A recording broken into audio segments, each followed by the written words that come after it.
Muy buenos días para todos. Mi nombre es Catalina Vaz Ferreira, soy asistente del Departamento de Neonatología del Pereira Rosell y en la clase de hoy vamos a hablar sobre las infecciones connatales inespecíficas en recién nacidos.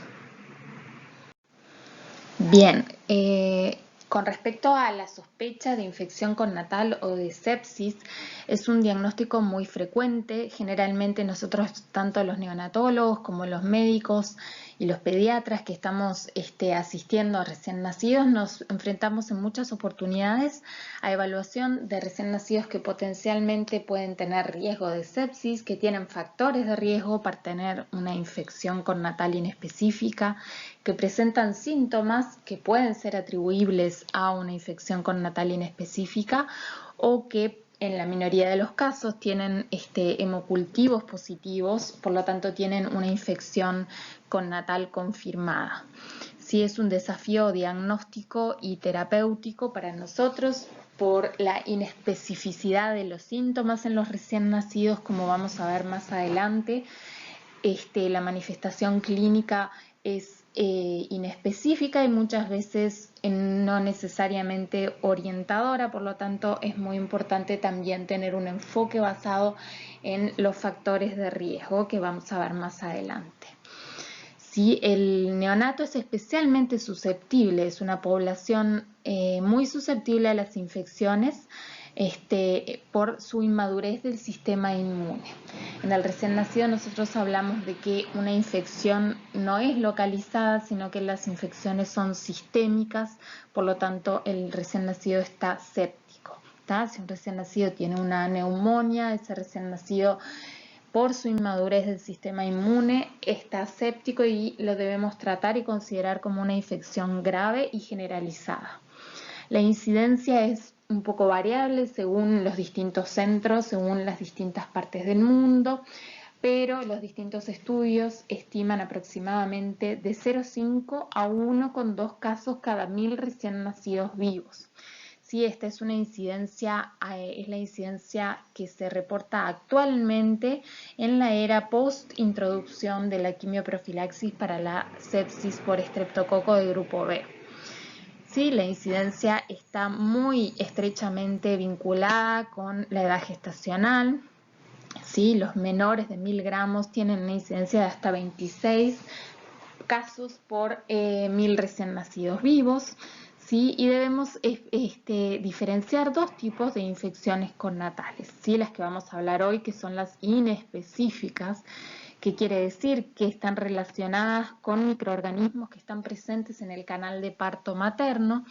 Y por otro lado tenemos a las infecciones específicas connatales, que son aquellas conocidas como la toxoplasmosis, rubéola, chagas, herpes, ¿sí? Y sífilis, entre otras. ¿Sí? La sepsis precoz es la que vamos a hablar hoy, es la que se presenta en las primeras 72 horas de vida del recién nacido. Y por otro lado tenemos la sepsis tardía, que se presenta en las siguientes 72 horas, o sea, cuando el niño tiene 3 días o más de vida. ¿Sí? ¿Cuál es la importancia de esta disquisición? Bueno, porque nosotros tenemos que pensar en distintos agentes etiológicos en función del momento de presentación. Si la sepsis es precoz, si los microorganismos son los que están vinculados a el canal de parto materno, y si la presentación en el recién nacido es tardío, entonces nosotros debemos pensar que los microorganismos son procedentes de los cuidados de los centros de cuidados de salud, o sea, niños que están habitualmente ingresados en las unidades de terapia intensiva neonatal. Como hablábamos hace un ratito, la inmadurez del sistema inmune del recién nacido es un factor altamente determinante de esa susceptibilidad especial que tienen los recién nacidos, ¿sí? Y la edad gestacional es importante en el momento de considerar el riesgo. No es lo mismo si hablamos de un recién nacido de 37, 38 semanas, 36 semanas, versus un recién nacido que nace de 28 semanas. ¿Sí? Y esto se debe a que el traspaso de inmunoglobulinas, o sea, anticuerpos maternos, está reducido en los pretérminos porque se da habitualmente en el tercer trimestre del embarazo. ¿Sí? A su vez, los recién nacidos tienen una inmadurez de todos los mecanismos inmunes, es decir, su inmunidad tanto innata como la adaptativa están inmaduras, ¿sí? Y esta inmadurez es mayor a menor edad gestacional.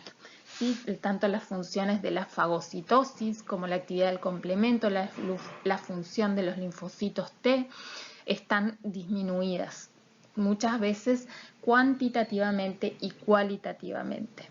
¿Sí? A su vez el recién nacido tiene una piel fina, ¿sí? La piel funciona como una barrera física, sí, que también es fácilmente erosionable y por lo tanto es una vía de entrada de los microorganismos o patógenos hacia el torrente sanguíneo. Bien, y en esta diapositiva lo que vamos a mostrarles es la definición, ¿sí? Esto es un compendio de definiciones en lo cual llegamos al consenso de que la sepsis neonatal precoz es una infección invasiva en sangre o líquido cefalorraquídeo que está demostrada con resultados positivos en cultivos, ¿sí? Eso es muy importante, que se presenta en las primeras 72 horas de vida, ¿sí? Como les decía, la sepsis precoz está vinculada a los microorganismos del canal de parto materno y acá tenemos que identificar a 3 principalmente, ¿sí? Que son los más frecuentemente encontrados como agentes causales de la sepsis neonatal precoz. El primero es el estreptococo del grupo B. El segundo en frecuencia es la Escherichia coli, sobre todo en los recién nacidos muy bajo peso al nacimiento, es decir, que este microorganismo predomina más, se hace más frecuente a menor edad gestacional. Y por último la Listeria monocytogenes.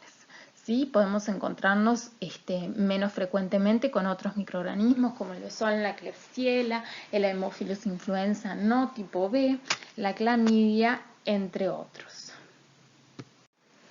Con respecto a la vía de llegada de los microorganismos hacia el recién nacido, las más frecuentemente asociadas son la vía ascendente desde el cérvix, ya sea con las membranas rotas o íntegras, y durante el pasaje del feto por el canal de parto. ¿Sí? Estos son mecanismos principalmente implicados para la sepsis por estreptogrupo B y por Escherichia coli, mientras que la sepsis precoz por listeria está vinculado a una transmisión transplacentaria del microorganismo. Bien, vamos a hablar un poquito de cada uno de los agentes causales. ¿Sí? El más importante en frecuencia es el estreptococo del grupo B. ¿Sí? Ustedes saben que actualmente ya desde hace algunos años se introdujo la quimioprofilaxis para el estreptogrupo B, ¿sí? Para todas aquellas madres que están colonizadas en el momento del nacimiento, se les hace un tratamiento antibiótico que vamos a ver más adelante. Como ven, coloniza entre el 10 al 30% de las embarazadas y estas cifras son variables según la edad y según las zonas, las regiones geográficas. ¿Sí? En un estudio realizado en el CHPR, en el Pereira Rosell, ya hace algunos años se detectó que el 16% de las gestantes en este hospital estaban colonizadas. ¿Sí? Como les decía, el mecanismo de transmisión al recién nacido es al inicio del trabajo de parto o una vez que se produce la amniorexis. La amniorexis es la rotura de las membranas, ¿sí? Es sin medidas profilácticas, es decir, sin el tratamiento antibiótico profiláctico, un 50% de los recién nacidos, es decir, 1 de cada 2 recién nacidos que nacen de madres colonizadas, van a colonizarse, ¿sí?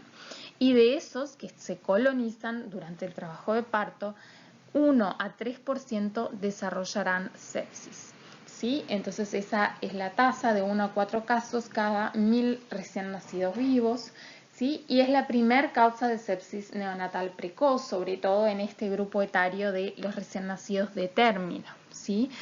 Tiene una mortalidad que es variable desde el 5 al 10% y también existe asociación con meningitis en el cual los que desarrollan meningitis, un 40%, si van a presentar secuelas moderadas a severas, ¿sí? Un elemento que es característico de este patógeno es que el niño debuta con síntomas habitualmente en las primeras 12 horas de vida. Es decir, que las manifestaciones clínicas son bastante cercanas al nacimiento. El 90% lo hacen en las primeras 12 horas de vida, ¿sí? Y el estreptogrupo B también es un agente causal de sepsis tardía y debemos saber que al implementar la quimioprofilaxis nosotros estamos reduciendo el riesgo de sepsis neonatal precoz, ¿sí? Pero no estamos actuando sobre el riesgo de la sepsis tardía por este microorganismo. Bien, en esta diapositiva lo que vemos es la evolución de la infección por estreptococo de grupo B en los Estados Unidos. Si vemos desde 1990 al 2008 y la incidencia expresada por casos cada 1000 nacimientos. En la línea azul continua tenemos la incidencia de sepsis neonatal precoz y en la línea punteada la incidencia de sepsis neonatal tardía. Como ven, desde que se introdujeron medidas, ¿sí?, de vigilancia para el estreptococo de grupo B y principalmente cuando se introdujo las guías revisadas, ¿sí?, por la CDC con las medidas de quimioprofilaxis, la incidencia global fue cayendo, ¿sí?, desde niveles de 1.6, 1.7 a 0.5 aproximadamente, 0.4, que es la incidencia actual para los Estados Unidos. Este es un trabajo que se llevó a cabo en el Centro Hospitalario Pereira Rosell, ¿sí?, en el cual se evaluó cuál era nuestra incidencia de sepsis precoz por estreptococo de grupo B, como les decía, en los recién nacidos de nuestro hospital entre el 2007 y 2015. Y esta gráfica se compara con la incidencia de otros países como Estados Unidos en la línea azul y en la línea gris Reino Unido. Como ven, la línea naranja es la que representa la incidencia en nuestro país y el último reporte, los últimos datos que tenemos son de 2015 con una incidencia aproximada de 0.1, menor a la reportada por Inglaterra, ¿sí?, Reino Unido y Estados Unidos, pero ha sido bastante variable a lo largo del tiempo. Escherichia coli representa la segunda causa de sepsis y meningitis neonatal y es más frecuente, ¿sí?, en el 81% de los casos ocurre en recién nacidos prematuros. A menor edad gestacional empiezan a predominar los casos de sepsis por gram negativos como la Escherichia coli. El tercer agente causal de sepsis neonatal precoz es la Listeria monocytogenes. Sí, como hablábamos al principio de la presentación, la infección por listeria es adquirida por la madre al ingerir alimentos contaminados como son carnes y los quesos principalmente artesanales, hechos con productos sin pasteurizar, ¿sí? También los embutidos pueden estar contaminados con esta bacteria. La listeria coloniza el intestino y la vagina materna, tiene un gran tropismo por la placenta, es decir, que el feto la va a adquirir por vía transplacentaria y en la madre genera un cuadro gripal, ¿sí?, generalmente con compromiso digestivo, con diarrea, puede desencadenar una amenaza de parto pretérmino y es bien característico de la listeriosis que el líquido amniótico en este prematuro sí sea meconial, con características verdosas, entonces nos tiene que hacer pensar que la madre puede estar cursando una infección por listeria. Sí, característicamente tiene alta mortalidad y secuelas neurológicas en los recién nacidos que se infectan por este microorganismo. Vamos a hablar ahora de los factores de riesgo para sepsis neonatal precoz. En este punto nos vamos a detener especialmente porque quiero remarcar que son conceptos que nos tenemos que llevar de la clase de hoy, ¿sí? ¿Qué factores de riesgo presenta el nacimiento, el recién nacido que estamos tratando? Y cuál es la clínica. Hoy en día los principales determinantes de nuestras conductas van a ser los factores de riesgo que presenta el recién nacido al momento del nacimiento, que los vamos a identificar en la historia clínica materna y del recién nacido, ¿sí? Y la clínica que presenta, ¿sí? Eso es lo que más nos va a guiar nuestra conducta para definir si iniciamos antibióticos o no iniciamos antibióticos y qué riesgo en definitiva presenta el recién nacido de tener una infección, tratando siempre de ajustarnos lo más posible a tratar, o sea, a indicar antibióticos a aquellos recién nacidos que están infectados efectivamente y no indicar antibióticos en aquellos recién nacidos que no tienen la infección, ¿sí? Hacer un buen uso de los antibióticos. Para eso tenemos que conocer muy bien los factores de riesgo y qué peso tienen cada uno de ellos. Después vamos a ver cómo los distintos algoritmos que se fueron desarrollando y que se siguen desarrollando para guiar a los clínicos en ese manejo, en ser lo más específicos en el momento de tratar a un recién nacido que probablemente esté enfermo. Sí, bueno, con respecto al factor de riesgo de mayor peso es la prematurez. Ustedes saben que a menor edad gestacional, mayor es la inmadurez del sistema inmune y por tanto el riesgo de infección es mayor, ¿sí?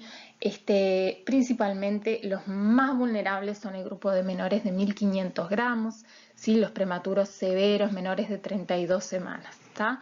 No es lo mismo si nosotros hablamos de un pretérmino tardío de 36 semanas que si hablamos de un prematuro de 28 semanas. El riesgo, aunque ambos son prematuros, no es el mismo. El bajo peso al nacer también en asociación con la prematurez, ¿sí? Otro factor de riesgo muy importante es la coriomionitis, que se define como un grupo heterogéneo de condiciones que incluyen la inflamación e infección intrauterina. Hoy en día van a escuchar un término que hace referencia a la triple I, ¿sí? La coriomionitis definida como inflamación e infección intrauterina, ¿sí? Que para que podamos hablar de coriomionitis, sí o sí, uno de los criterios que tienen que estar presentes en la madre es la fiebre mayor a 38 grados centígrados. ¿Sí? O sea, una madre que durante el trabajo de parto presenta fiebre y algún otro de los criterios podemos hacer diagnóstico de que está cursando una coriomionitis clínica, ¿sí?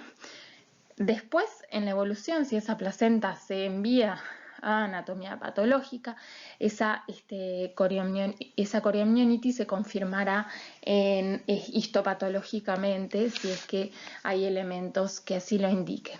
¿Sí? O sea que para definir la coriomionitis necesitamos la fiebre durante el trabajo de parto mayor a 38 y alguno de los siguientes elementos: una leucocitosis materna mayor de 15.000, taquicardia materna, ¿sí? Taquicardia fetal mayor a 160 latidos por minuto, sensibilidad uterina o fetidez en el líquido amniótico. Ustedes ven que la leucocitosis y la fetidez son los elementos que mayor valor y mayor asociación tienen con la presencia de coriomionitis.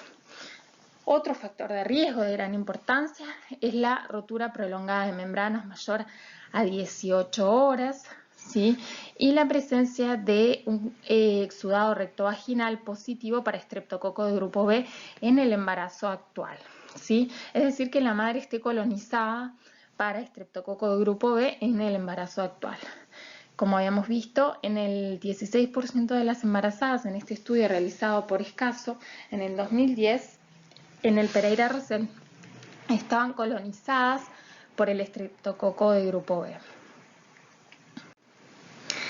En esta diapo lo que vemos es este estudio, que es un poquito viejo, pero igualmente nos sirve para demostrar cómo cada uno de los factores de riesgo tiene distinto peso sobre la incidencia de sepsis, ¿sí? Sobre la probabilidad de que se desarrolle sepsis. Entonces acá tal vez no lo alcanzan a ver, es la edad gestacional, no es lo mismo si este recién nacido está en el grupo de 34 a 36 semanas, tiene un odds ratio, es decir, una probabilidad de desarrollar sepsis de 6 a 8, mientras que si está en el grupo de 28 a 30 semanas es mucho mayor su probabilidad. Acá tenemos la duración de la rotura de membranas, la presencia de estreptococo de grupo B, ¿sí?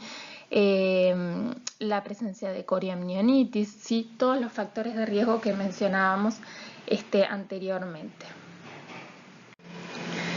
La presentación clínica de un recién nacido con sepsis precoz generalmente se presenta con signos inespecíficos, ¿sí?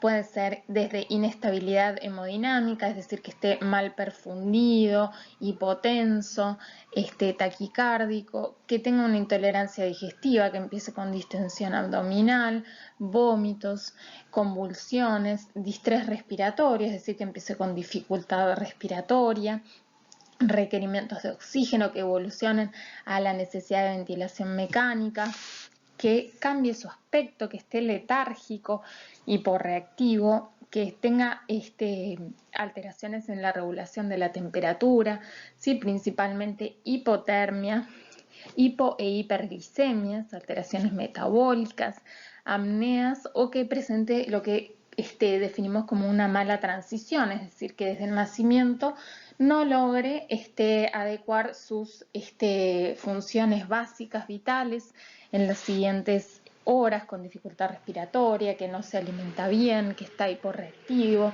¿sí? Que no tiene una buena succión.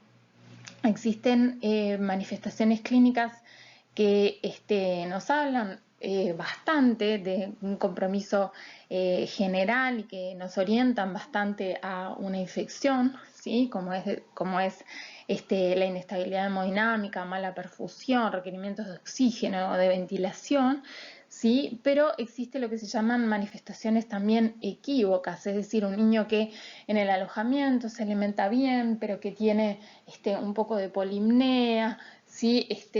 Y bueno, en esos casos muchas veces la clínica es más inespecífica y nos orienta un poco menos a que el niño puede estar infectado, y en ese caso también vamos a tener que basarnos mucho en los factores de riesgo, no solamente en la presentación clínica. El diagnóstico certero, de certeza, el gold standard diagnóstico para sepsis es un cultivo positivo, ¿sí? Ya sea de sangre, o sea, un hemocultivo, o de líquido cefalorraquídeo, como decíamos en la definición de sepsis, ¿sí? Pero esa es la minoría de los casos, que nosotros contamos con un hemocultivo positivo y ahí podemos hacer diagnóstico de sepsis neonatal confirmada. La gran mayoría de los casos nosotros tenemos factores de riesgo maternos y del recién nacido y clínica, ¿sí? Y principalmente la clínica es lo que hoy en día actualmente la mayor parte del mundo y las guías, las últimas recomendaciones nos van a hacer basarnos principalmente en la clínica, ¿sí? Existen además otras herramientas que podemos utilizar y de hecho utilizamos cada vez con dándole menor peso, ¿sí? Como son la procalcitonina, la proteína C reactiva y el hemograma, ¿sí? Que son reactantes de fase aguda que generalmente los tomamos como apoyos para la decisión de suspender tratamientos, ¿sí? Ya que tienen alto valor predictivo negativo, es decir, que si son normales, la probabilidad de que este recién nacido esté enfermo es baja. Y como ven, ninguno por sí solo es suficiente para predecir sepsis precoz. Es decir, si yo tengo un recién nacido que clínicamente está muy bien y tiene una PCR que es elevada, es decir, es positiva, yo no debería guiarme por esa PCR para iniciar antibióticos, ¿sí? Por sí solo no predice sepsis precoz. Es mejor predictor la clínica asociada a los factores de riesgo. Entonces vamos a hablar un poco de la paraclínica, ¿sí? Como decíamos, El hemocultivo es el gold standard diagnóstico de sepsis, la PCR, PCT, existen otros marcadores que todavía están en revisión, ¿sí? Que generalmente asociados con la PCR y la PCT adquieren valor predictivo negativo, ¿sí? Pero que no son lo suficientemente sensibles y específicos para el diagnóstico de sepsis por sí solos. El hemograma también, principalmente como la leucopenia, ¿sí? Como un marcador de mayor especificidad para el diagnóstico de infección, y la punción lumbar, que está con un signo de interrogación que vamos a hablar brevemente, ¿sí? En qué pacientes realizarla y en qué pacientes no estaría justificado o indicado realizarla. Con respecto al hemograma, en el hemograma los elementos que vamos a buscar especialmente son los recuentos leucocitarios, ¿sí? Y la fórmula diferencial de leucocitos inmaduros totales, que no siempre está informada, ¿sí? Ninguno es particularmente útil en identificar a recién nacidos con sepsis, ¿sí? El pico de leucocitos se produce entre las 12 y 14 horas de vida, ¿sí? O sea que no es inmediatamente al nacimiento, y este pico en esas horas es de 7.800 a 14.500 por milímetro cúbico. Como decíamos, la neutropenia tiene mayor especificidad para sepsis precoz, ¿sí? Es decir, si yo tengo una neutropenia, me orienta más que una neutrofilia. Valor predictivo positivo es bajo, ¿sí? En cambio, el valor predictivo negativo es elevado, es decir, que si el hemograma y el recuento de leucocitos es normal, yo puedo orientarme a que ese recién nacido no está enfermo. PCR y PCT. La PCR o proteína C reactiva, ¿sí? Está influida por factores maternos y perinatales de los primeros 3 días de vida. ¿Sí? Comienza a aumentar entre las 6 y 8 horas de vida, con un pico a las 24 horas de vida. ¿Sí? La proteína C reactiva es un reactante de fase aguda producido en el hígado como consecuencia, ¿sí? De todos los procesos inflamatorios, ¿sí? Es decir que también se eleva por causas que no son infecciosas, ¿sí? Sino que son inflamatorias. La PCR tiene mayor capacidad predictiva si se mide entre las 24 y 48 horas. Es decir, que si las traigo en forma muy precoz, su valor predictivo es menor. Y también, como todos los reactantes de fase aguda, si sus valores seriados normales, es decir, si yo le extraigo a las 12 y a las 48 horas valores de PCR que son normales, me aumentan el valor predictivo negativo. Con respecto a la procalcitonina, ¿sí?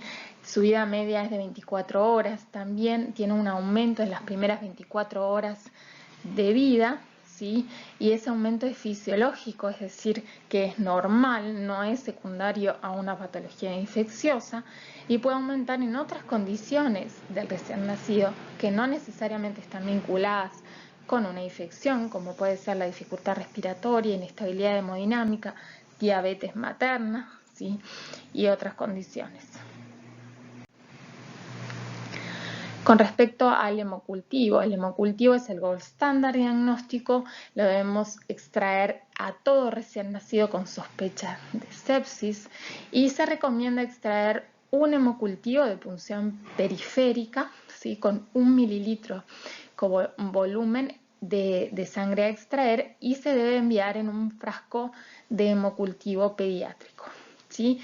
En estas condiciones podríamos obtener una sensibilidad cercana al 98% para detectar hasta 4 unidades formadoras de colonia, es decir, que es una muy buena sensibilidad actualmente con las técnicas de hemocultivo automatizadas, es decir, que no son los cultivos clásicos, los métodos de cultivos clásicos. Actualmente se cuentan con otras tecnologías para el análisis de los hemocultivos que en menor tiempo y con mayor sensibilidad nos pueden detectar hasta 4 unidades formadoras de colonia en la muestra de sangre. En esta diapo no vamos a entrar en detalles con respecto a este algoritmo, pero sí quiero hacer hincapié en que la punción lumbar se debe realizar siempre que tengamos a un recién nacido francamente enfermo, ¿sí? Principalmente con compromiso neurológico, es decir, que esté hipotónico e hiporreactivo. En ese caso, la punción lumbar es mandatoria, ¿sí? Estos son los escenarios. Sería un recién nacido que está con menos de 72 horas de vida, que es de término, pero que está sintomático. Independientemente del hemocultivo, le tenemos que hacer la punción lumbar. El otro escenario es el niño no tiene síntomas neurológicos, pero sí tiene un cultivo positivo, y en este caso también tenemos que hacer una punción lumbar, ¿sí? ¿Y esto por qué? Es porque la meningitis bacteriana ocurre en un 20 o 30% de los casos de sepsis precoces confirmadas, ¿sí? O sea que si yo tengo un hemocultivo positivo, hasta un 20 a 30% de los pacientes van a tener meningitis asociada, ¿sí? Y también se calcula que un 38% de las meningitis van a tener un hemocultivo negativo, es decir, por eso la clínica, ¿sí?, de compromiso neurológico nos tiene que hacer sospechar de que haya una meningitis a pesar de que el hemocultivo sea negativo. Con respecto al tratamiento, vamos a cubrir inicialmente, el tratamiento va a ser empírico, ¿sí?, y dirigido a los microorganismos que nosotros pensamos, que sabemos que son los más frecuentes en la sepsis precoz, como habíamos dicho, Streptogrupo B, Listeria, Escherichia coli, ¿sí? Vamos a utilizar la asociación de ampicilina-gentamicina. ¿Sí? La ampicilina es un betalactámico que va a estar cubriendo al estreptococo de grupo B y a la Listeria monocitógenes. Y la gentamicina es un aminoglucósido que va a ser activo hacia la Escherichia coli. El cefotaxime lo vamos a asociar si sospechamos meningitis, ¿sí? Porque la gentamicina no tiene buena penetrancia en el líquido cefalorraquídeo. Entonces, si nosotros sospechamos que hay una meningitis, debemos cubrir a los gram negativos, y el cefotaxime tiene buena penetrancia en el líquido cefalorraquídeo, por lo tanto lo debemos asociar. La duración va a depender principalmente de distintos factores, ya sea el microorganismo, ¿sí?, si es un estreptococo de grupo B o si es una listeria. En el caso de que sea una listeria, el tratamiento es más prolongado con ampicilina, ¿sí? También va a depender si asocia o no asocia meningitis.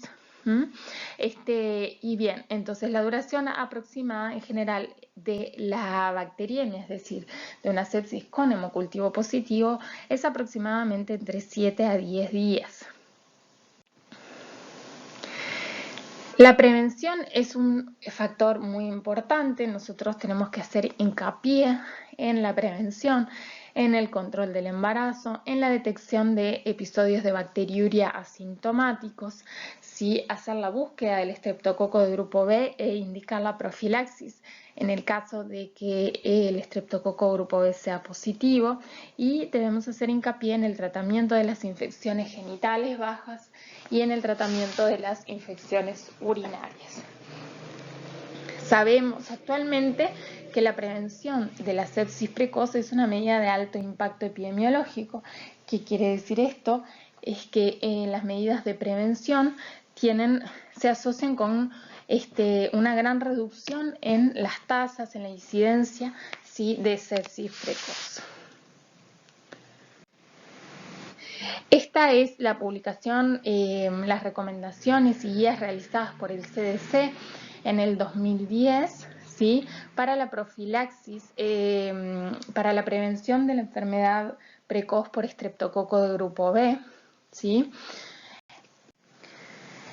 En esta diapo vamos a ver cuáles son las indicaciones y cuáles son los escenarios en que no está indicado realizar la quimioprofilaxis para estreptococo de grupo B. ¿sí? A la izquierda de la diapositiva tenemos la columna donde está indicada la profilaxis. Entonces el primer punto es si tuvo esta mamá un recién nacido previo con una infección invasiva por estreptococo de grupo B. La segunda indicación es que haya tenido una bacteriuria para estreptococo de grupo B en el embarazo actual. En ese caso no tiene indicación de hacer exudado rectovaginal y la mamá se considera colonizada por el estrepto grupo B y tiene indicación de hacerse quimioprofilaxis. La otra indicación es que la madre sea positiva, es decir, que su exudado entre las 35 y las 37 semanas sea positivo. Y este punto último es muy importante porque muchas veces nos encontramos con madres que tienen un estatus para estrepto grupo B desconocido, es decir, que no se les realizó el exudado rectovaginal o no contamos con el resultado al momento del nacimiento. Entonces, en ese caso nos vamos a guiar por los factores de riesgo para sepsis y vamos a considerar si el recién nacido es de pretérmino, es decir, menor de 37 semanas, entonces vamos a hacer profilaxis. Si la rotura de membranas fue mayor de 18 horas, también vamos a indicar la profilaxis. Si la madre está cursando con fiebre mayor a 38 grados durante el trabajo de parto y no tiene la búsqueda de estreptococo grupo B, también está indicada la profilaxis. ¿En qué condiciones no está indicada? Que haya estado colonizada en un embarazo anterior, ¿sí? Que su exudado rectovaginal sea negativo y que se realice una cesárea sin trabajo de parto y con membranas íntegras, independientemente del estado de colonización y la edad gestacional. ¿Cómo se realiza la profilaxis durante el trabajo de parto? Tenemos dos opciones. La primera línea es la penicilina G intra-B, ¿sí? Que son 5 millones de unidades en la primera dosis, luego 2,5 millones cada 4 horas hasta el parto. Mientras que la ampicilina también es una opción que es eficaz para prevenir la sepsis estreptococo de grupo B, que se indica una primera dosis de 2 gramos intravenoso y luego cada 4 horas 1 gramo hasta que se produzca el nacimiento. ¿Cómo consideramos que es completa la quimioprofilaxis? Es decir, que está bien tratada. Si se cumplen 4 horas desde el inicio del tratamiento, es decir, que la madre debe haber recibido al menos 2 dosis, ¿sí?, de penicilina o de ampicilina. Y en esta diapo lo que les quiero mostrar es lo que hablábamos con respecto a los enfoques que se utilizan actualmente para evaluar el riesgo de un recién nacido al momento del nacimiento y guiar a los clínicos en relación a la conducta. Y tenemos 3 escenarios. El primer escenario, que es el escenario A, que es el propuesto por la CDC en el 2010, en estas pautas que les mostraba en las diapositivas anteriores, en el cual nosotros vamos a ir analizando en el primer punto si el recién nacido tiene signos clínicos de sepsis. Entonces, si el niño luce enfermo, sí o sí tiene indicado iniciar antibióticos y extraer cultivos.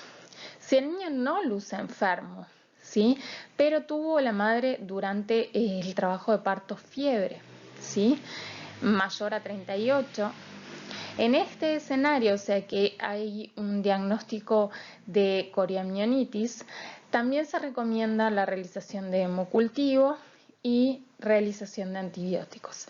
Ahora, si la madre no estuvo febril durante el trabajo de parto, pero tenía indicada la realización de la quimioprofilaxis, ¿sí?, para el estrepto grupo B, y la quimioprofilaxis no fue indicada apropiadamente por algún motivo, entonces se requiere hacer una observación por 48 horas clínicas del recién nacido.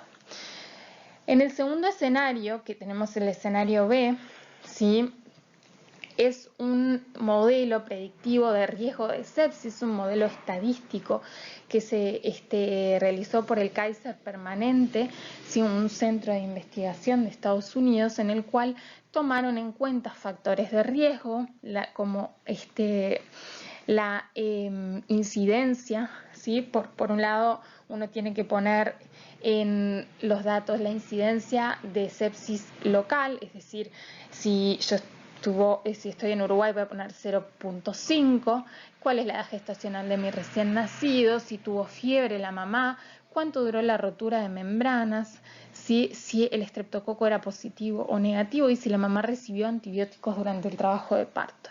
Todos estos factores de riesgo yo le pongo calcular y me evalúa un riesgo, una probabilidad a priori de sepsis, es decir, qué riesgo tiene al nacimiento ese recién nacido de tener sepsis, ¿sí? Basado en sus factores de riesgo.